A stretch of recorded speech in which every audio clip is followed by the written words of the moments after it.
बसंतपुर नामक एक छोटे से गांव में लता और घनश्याम नामक पति पत्नी अपने दो बच्चे पिंकी और चीकू के साथ एक छोटे से घर में रहते थे।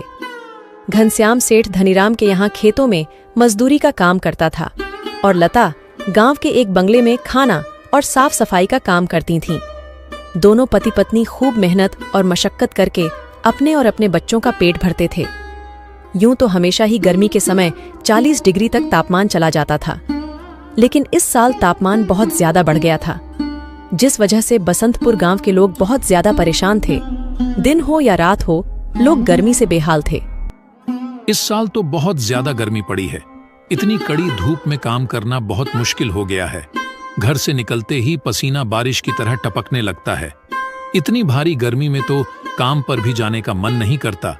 न जाने इस साल की गर्मी कैसे कटेगी। चलो अच्छा, मैं काम पर जाता हूँ, वरना सेठ गुस्सा करेंगे। घनश्याम मजदूरी पर चला जाता है। पिंकी और चिंकी एक सरकारी स्कूल में पढ़ते थे। लता पिंकी और चिंकी को स्कूल छोड़कर काम पर चली जाती है। उस बंगले में मालकिन हेमलता और मालिक रामचंद्र अपने दो बच्चे टीना और शिवम के साथ रहते थे। अरे लता, आ गई तू। अब चल जल्दी से सारे काम निपटा लो। पता है ना, शिवम की बर्थडे पार्टी है, तो सारे काम 4 बजे से पहले ही हो जाने चाहिए। और हाँ, इसके बाद तुम घर सजाने में भी मेरी मदद करोगी, ठीक है?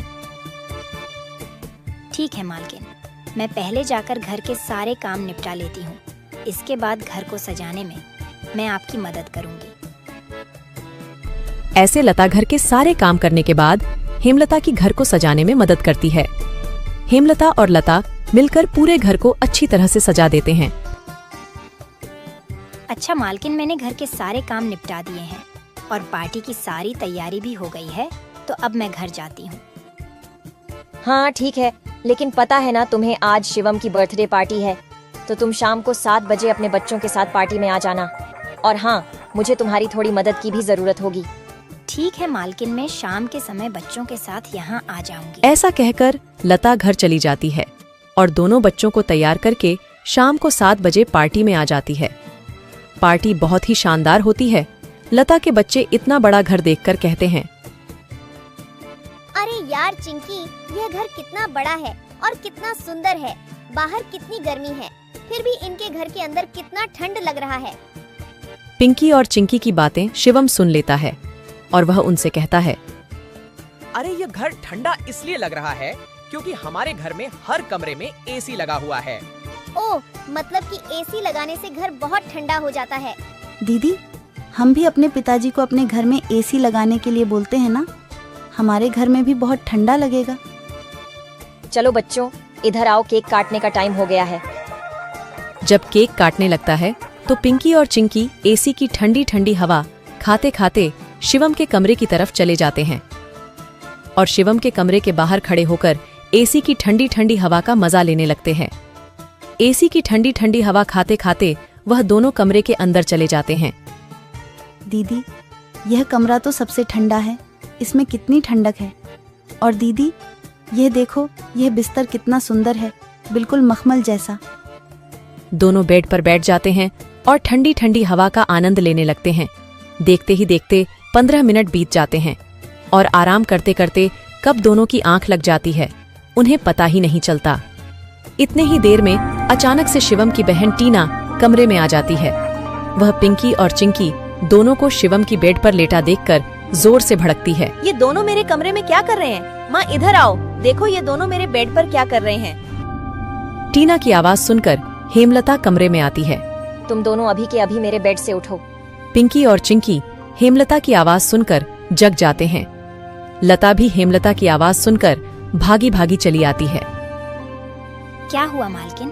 आपकी बहुत जोर से नीचे आवाज आ रही थी। क्या हुआ? ये पूछ, क्या नहीं हुआ?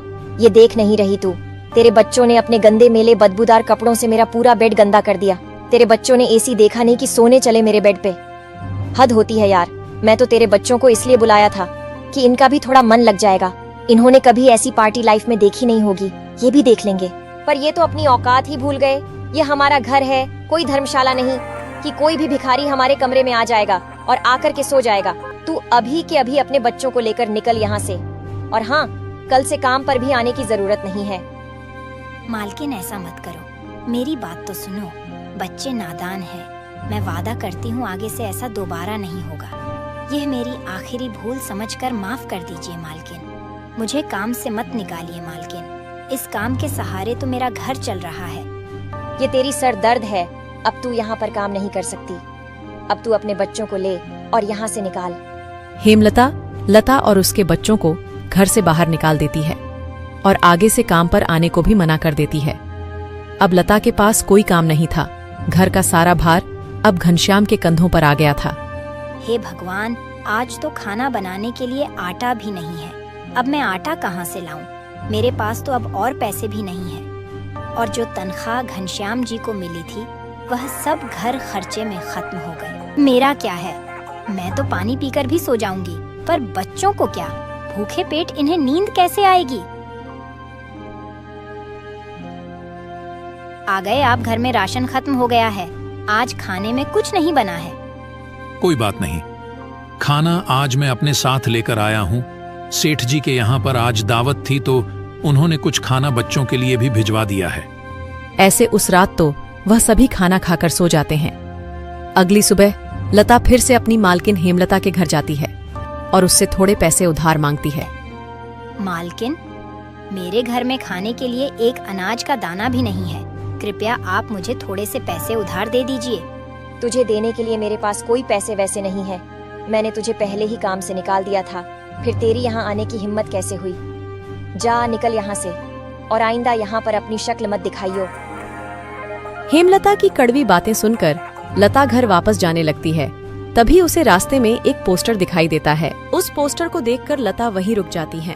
पकोड़े बनाने वाले की जरूरत है। अधिक जानकारी के लिए इस दिए गए नंबर पर कॉल करें। पकोड़े बनाने तो मुझे आता है। अगर यहाँ मेरी नौकरी लग जाए तो घर का खर्च चलाने के लिए कुछ पैसे आ जाएंगे। ऐसा सोचकर लता उस पते पर पहुंच जाती है।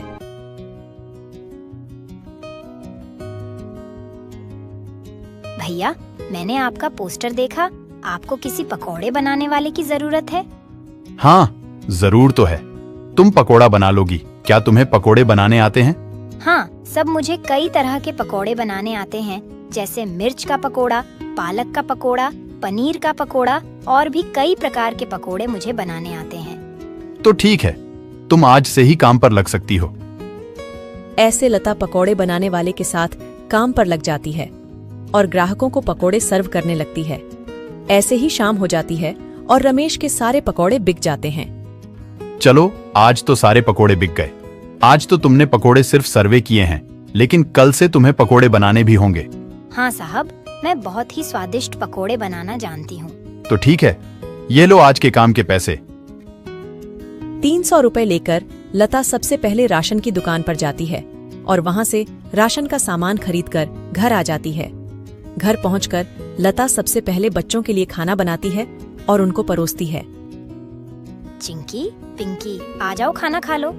इतने में घनश्याम भी वहां आ जाता है और लता घनश्याम को अपने नए काम के बारे में बताती है। इस तरह सारे मिलकर खुशी खुशी खाना खाते हैं।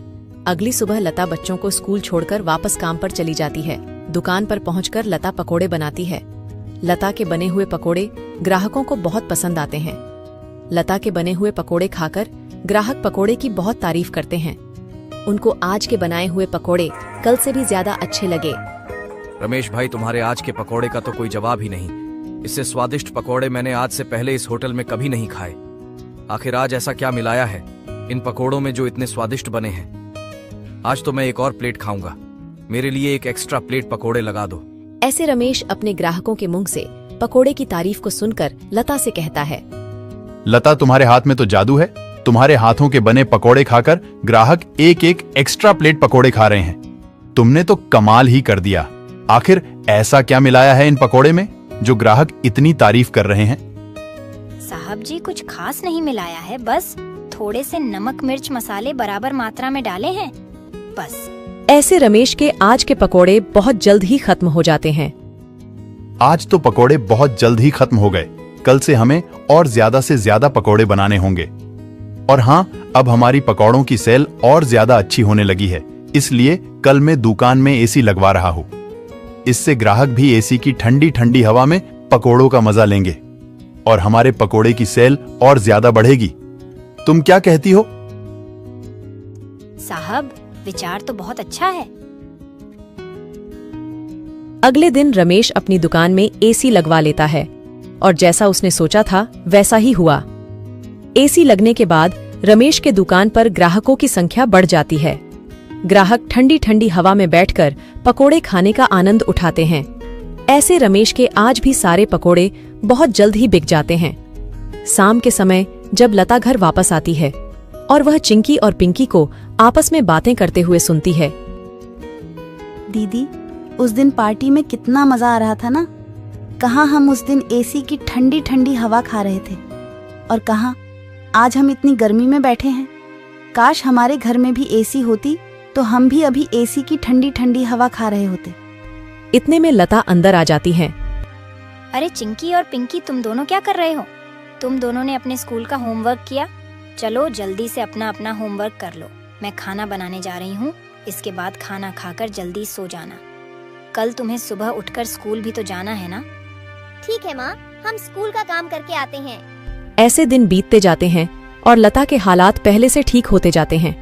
ऐसे ही एक दिन सुबह लता काम पर जा रही होती है, तभी उसे भंगार की एक दुकान दिखती है। उसे दुकान पर कई सारे सामान थे, जैसे कूलर, पंखा, फ्रिज, एसी इत्यादि। लता का ध्यान उस दुकान में रखे पुराने एसी की तरफ जाता है। वह उसे बहुत पसंद आता है।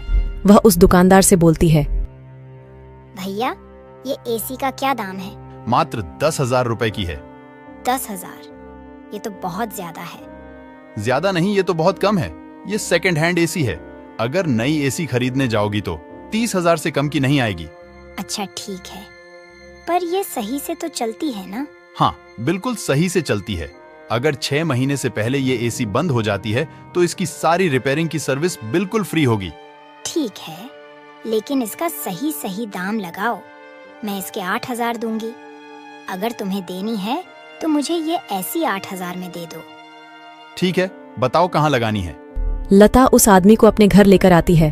वह आदमी लता के घर पहुंचकर एसी को लगा देता है। एसी चालू करते ही ठंडी ठंडी हवा घर में फैलने लगती है। बच्चे भी इस ठंडी ठंडी हवा का मजा उठाते हैं। वह दीदी, क्या मजा आ रहा है। एसी की ठंडी ठंडी हवा, ऐसा लग रहा है जैसे बर्फ की चादर ओढ़ ली है हमने।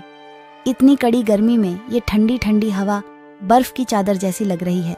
घर में एसी के लगते ही बच्चे बहुत खुश हो जाते हैं। घनश्याम भी घर पर आ जाता है। ओह, आखिर तुमने बच्चों की इच्छा पूरी कर ही दी। कैसे ना करती भला। बच्चे तो आखिर मेरी जान है। इनसे बढ़कर मेरे लिए कुछ भी नहीं। एसी लग जाने की वजह से बच्चे बहुत खुश होते हैं और लता की कमाई भी अच्छी होने लगती है। लता के बने हुए पकौड़ों की वजह से रमेश के दुकान पर ग्राहकों की भीड़ लगी रहती थी। इससे रमेश खुश होकर लता की तनख्वाह बढ़ा देता है। थोड़े दिन बाद घनश्याम भी सेठ धनीराम के यहाँ मजदूरी छोड़कर लता के साथ पकोड़े बनाने लगता है। दोनों को रमेश काफी अच्छी सैलरी देता था, जिससे उनका घर खर्च काफी आसानी से चल जाता था। बच्चे पूरी गर्मी ऐसी की ठंडी ठंडी हवा में गुजरते हैं और इस तरह वह लोग अपना जीवन खुशी खुशी जीने लगते हैं।